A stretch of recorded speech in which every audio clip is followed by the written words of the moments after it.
بسم الله الرحمن الرحیم. اللهم صل علی محمد و آل محمد. خدمت شما عرض شود که امو پیش بینی ما نتیجه داد و در حقیقت به کرسی ششت به ایمانا که ما شما روزهای دیگر ادعا کرده بودیم که ما به زودی جنگ ها میبینیم و همسایه ها روی آب ما حرکت های انجام میدن. ما تا دست خود نشان دادیم که جغرافیای ما همین رقمی است. آب به همسایه ها میرن و هیچ دریای پیش ما نمیه. و اگر ما کوشش کنیم که فقط حتی کوچکترین حرف را به منظور استفاده از آب در درون افغانستان انجام بدیم، عکس العمل جدی نشان میدن. متوجه باشین که ما فقط کمال خان ایجاد کردیم، بند کمال خان، ایرانی ها با غوغا رسیدن. ما میخواستیم در کنار یک بند ایجاد بکنیم و حتی آمریکایی ها و انگلیس ها و غربی ها را پاکستانی ها متقاعد ساختن که نباید چنین چیزی را جور کنه، برای اینکه ما اون طرف تشنه میمونیم. بگذاره که اینا تشنه بمانن. ما ادعا کردیم که حتی $1,000,000 یک والی را هم دادن. ما خبر دارم که $1,000,000 داده بودن که هیچ پروژه را در کنار نمانین.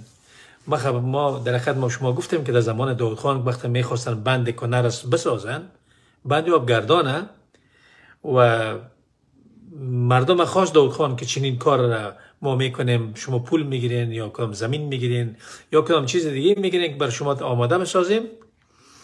اونا در حقیقت تطمیع شدن یا کدام گپ شد، اونا گفتن که ما شما را احترام داریم ولی ما از خاک خود نمیبریم، از خانه خود شما بندتان بسته کنید، بذارید که ما را از میان بردارن. و بند کنر تا حال ساخته نشد.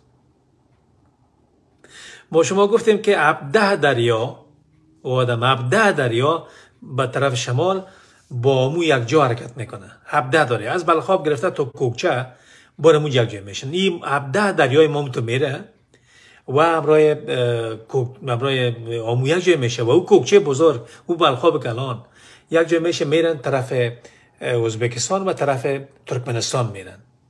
و 22 دریای دیگه ما به طرف چی میره؟ به طرف ایران میره. ما یک بار دیگه فردا باز چنین چیز را میگم و این به خاطر امروز آمدیم که فقط امروز با کنش قوی از جانب رئیس جمهور ازبکستان نشان داده شد که وقتی که اینا کانال قوشچپه را میسازن، این خود در حقیقت رژیم آبی ما را از بین میبره و ما باید یک نشست کنیم ببینیم که آیا میتونن نمیتونن یا چطور گپا. ما در طول زندگی در تمام زندگی که کشورتان از آریانا گرفته تا خراسان تا افغانستان تاله از آمو استفاده نکردیم.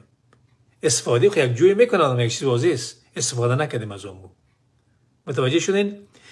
ما در وقتی که چند پیش 30 سال پیش وقت سهمیه بندی از لحاظ آب بود، 64% چه دارن؟ تاجیکا دارن، برای که قسمت زیادی آمو از امو جای سرچشمه میره و قسمت 26% مربوط ما میشه. 26% از ما شد، 64% از اونا شد، 8% برای ازبکا و 2% به ترکمن‌ها ماندن. ترکمن‌ها در سال 1956 یک کانال بسیار بزرگ روس‌ها براشان در وقت شوروی بوده، براشان ساختن به نام کانال قراقم. این کانال قراقم تمامی اشقابات و ولایت‌های پهلوی زوره هم آبیاری میکنه، هم سبز میکنه، هم پاک میکنه. شما که برین آب در اشقابات آب که بوی کنین میفهمین که بوی از کشور خودتون میه. اینمی دریای آمو که میره بالا جیهون میشه، این یک سرحد بین ازبکستان و تاجیکستان و ترکمنستان میشه، باز میره به قراقم میفته. اینا 2% سهمیه دارن ترکمنها و 8% ازبکا دارن. شما او طرف ازبکستان از طرف سرحدتان به او طرف ببینین 8 تا واتر پمپای پوینچای بسیار کلان ماندگی است که هر کدامی از اینا یک کانال وارث از همین دریای امو میبرنش. چیز جالبه که ما از یک دفعه نه شاید 1000 دفعه من گفته باشم، شاید همین 30 سال نه که 20 سال 30 سال 20 سال شده که ما بردادیم، حتی طرها را بردیم بعد از اینا دادیم که برادر اگه گوشتان بگیرین، هر سال یک آبخیزی صورت میگیره از آمو آبخیز میشه و اطراف خود میخوره. او طرف ازبکستان و ترکمنستان کاملا کانکریت انداختگی و پختکاری سو طرف ای آبخیزی آمو ای خاک ما را اسم میایه هر سال خاک گرفتن به خصوص این ولسوالی قرقین یاره خاکش میخوره. قراردادی که ما داریم، قرارداد سرحدی که امروز ازبکستان داریم این است که نصف دریای آمو سرحد ماست. دریای آمو نصف سرحده. همین دریای آمو که است، دریای آمو نصف از این سرحد ما است تا همین نصف سرحد ماست، باز اون طرف از اونا هستن. چون دو اون طرف هیچ حرکت نمیکنه، آب رو تخریب نمیکنه، این تخریب میکنه. هر سال 10 متر 20 متر 30 متر درخت ما خاک خود به نفع ازبکستان اسمیتیم. این رو نمیفهمن اینا. برشان گفتم که خاک از اسمیتین. شما قسم میخورید که ما یک بلس خاک نمیمانیم. این خاک از پیشتان میره نه؟ ایناله مجدده که این حاکمیت خوشتیپه را ساخته و میخواهد بسازده دولت ساخته است. اول خیلی میگفتن این ساخته نمیتونه. دید که حال ها میسازنش نه؟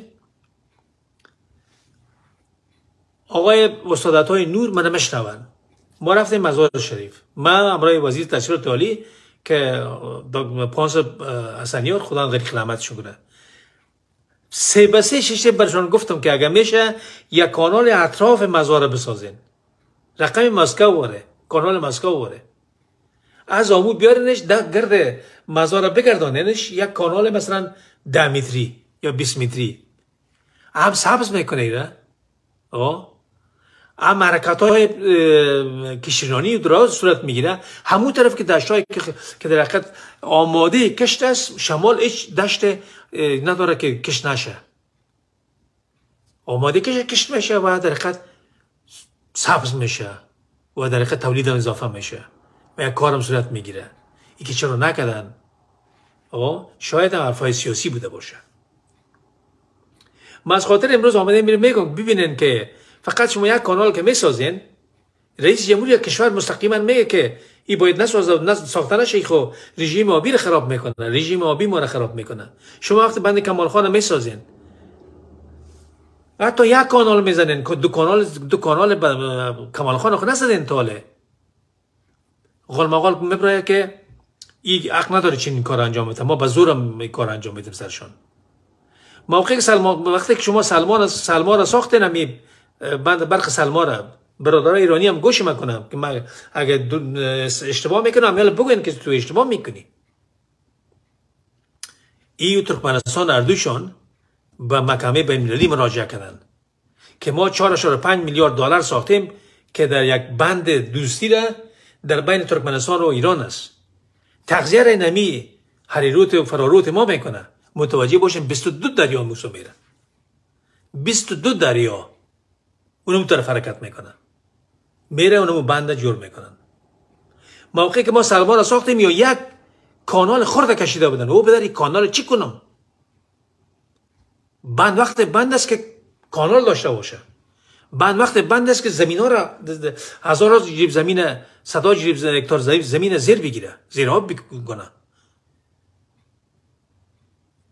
میگفتم شون فکر میکنن که البته این مردکا که زیاد کلش احساساتی است.